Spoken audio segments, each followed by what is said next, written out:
My father, when I was 14 years of age, this is where education for the common German boy stopped, age 14. Age 14 you looked for an apprenticeship, some kind of a trade, which lasted between 3 and 4 years. You made a contract with the master. And so my father had in mind to get me into the workforce as soon as possible, so that make a few pennies to the meager income that he had. That was his interest. And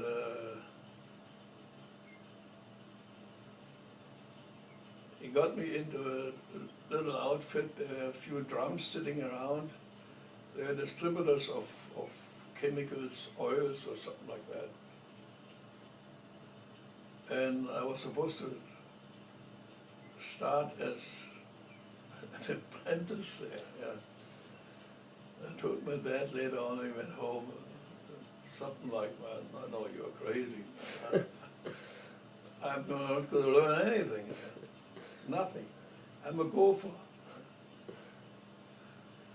And I don't want to do that, period." My grades were always tops, and it would be a waste of my life. I realized that much. So I got really excited when my father thought I could do this kind of a thing. Now, my father was fairly uneducated. He was worried about his finances, about as far as he could look. He was worried about the politics also. He was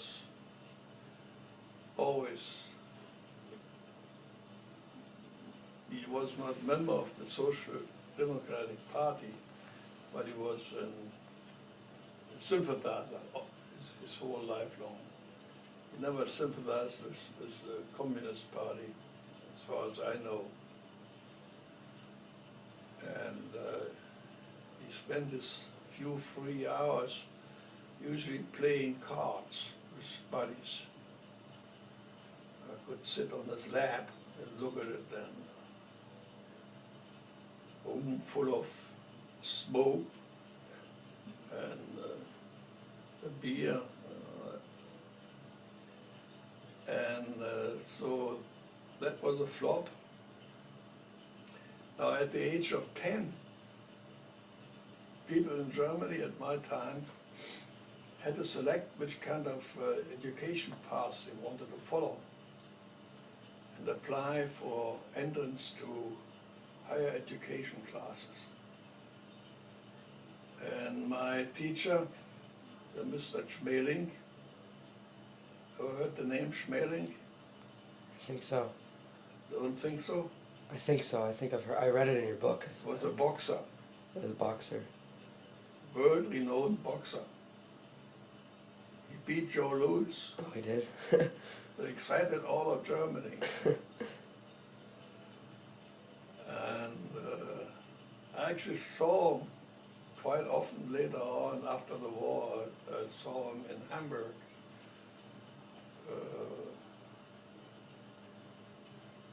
On the airport, Fußbüttel in Hamburg. Anyway, then you had to apply for entrance. I don't remember if there was an examination. I think it was based, no, there was no examination. It was based on the grades you had accomplished. And since I always thought that education was a ridiculous process because I didn't really have to spend any effort. The other people who worked their butts off, I never did. It was pretty bad because I really wasted my time at school. I could have, in a private school, I could have done much better. But he didn't have that kind of money. He couldn't even think about it. I never thought about it. Now I know. So my father was very hesitant to get me into the higher education thing. My mother was all for it. She had a brother who went through that. He became a surveyor later on, all his life long, and she knew a little bit about that.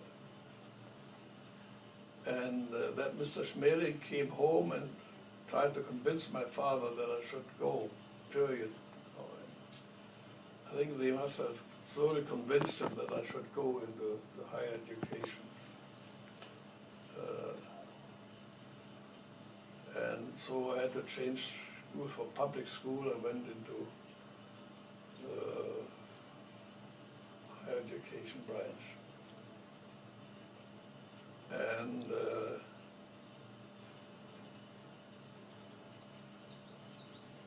so what I was, the question was what concerned me at the time. I was member of a little youth group. It was kind of a street gang. Everybody, most everybody, not everybody, belonged to it. We got together once a week, sang some song, nothing political.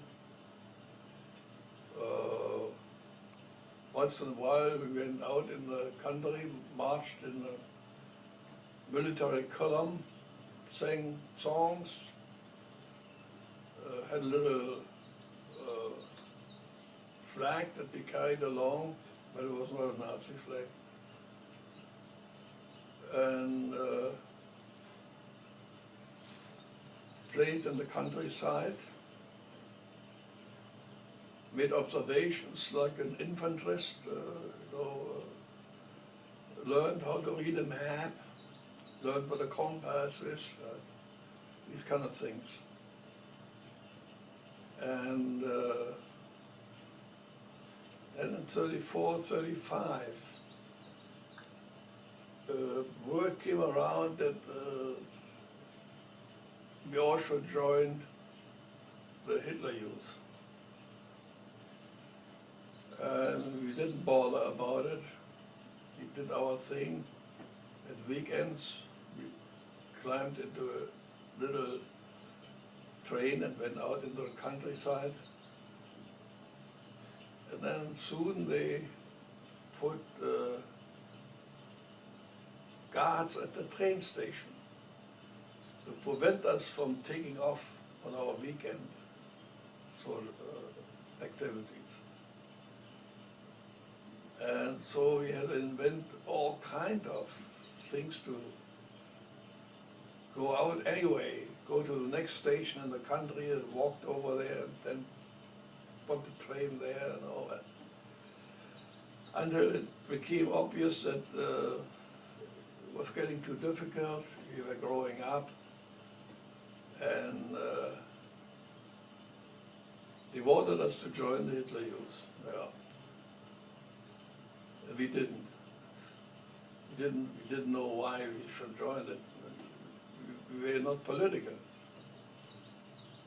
Had no idea about politics, different parties.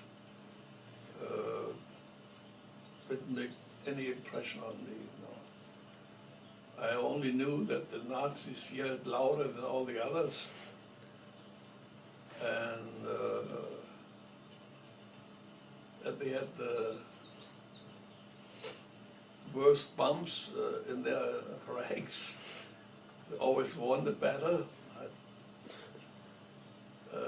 But didn't really want to have much to do with it because it wouldn't further my career, my own career anyway. And that was I was mostly not worried about, but concerned about shall I do? My father couldn't give me any advice, reasonable advice what to do. And there was this pressure from my father that I should really go somehow into the workforce and not spend my life at the university, which he had no idea what it would do. And he was not from the stock of guys that are used to attend university. Well, that a very small portion of the population could attend university or college in Germany. Not like today, that everybody and his brother hangs around at the college. And later on they have to pick up some trade anyway.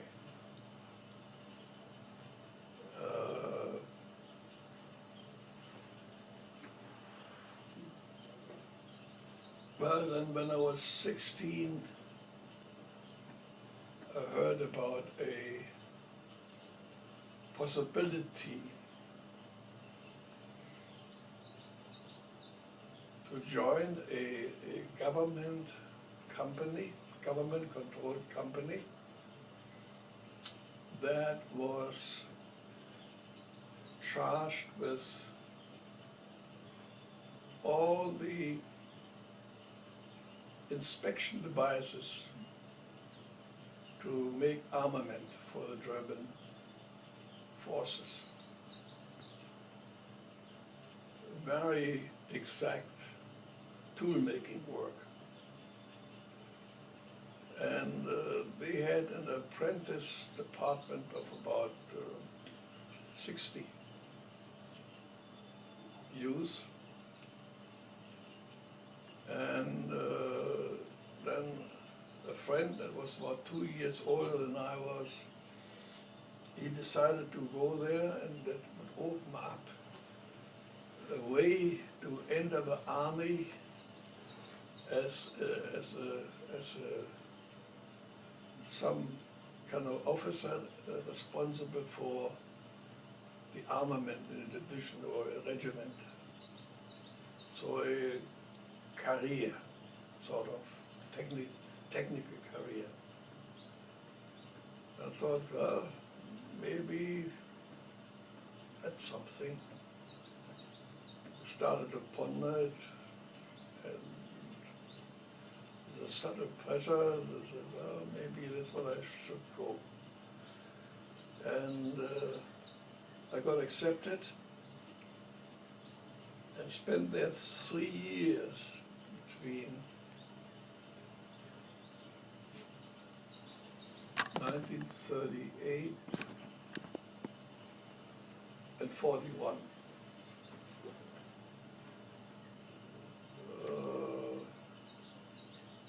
To learn tool making.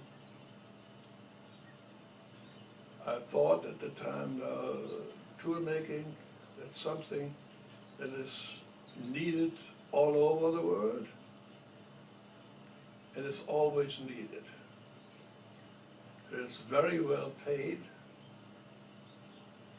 and you even can open your own shop if you wish, if you get into a specialty.